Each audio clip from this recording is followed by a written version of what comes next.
এই যে এত এত মানুষ চারপাশে, সবার ভিতর থেকে আপনি আমি হঠাৎ নাই হয়ে গেলে বাকি মানুষগুলোর কি হবে? কতটুকু প্রভাব পড়বে তাদের উপর? এমনটা ভেবেছেন কখনো? কিংবা ভেবে ভেবে হয়তো বা অনেককেই দুশ্চিন্তাও বাড়িয়েছেন। সত্যিটা হচ্ছে কেউ হারালে সেই একজনের অভাব তখন শতজন দিয়ে পুষে যাবে। আপনার অনুপস্থিতি কেউ টেরও পাবে না, উপলব্ধিও করবে না। আড়াল হয়ে বোধহয় উল্টো অনুশোচনায় ভুগবেন। আপনি হারালে শহর জুড়ে কোনো নিখোঁজ বিজ্ঞপ্তি টানা হবে না।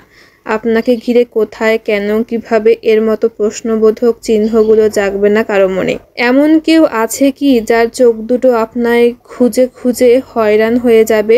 দুদিনের বন্ধ যোগাযোগ কাউকে কি খুব বেশি অস্থির করে তুলবে আপনার জন্য? কেউ কি বিচলিত হয়ে পড়বে, আপনার শূন্যতা অনুভব করবে?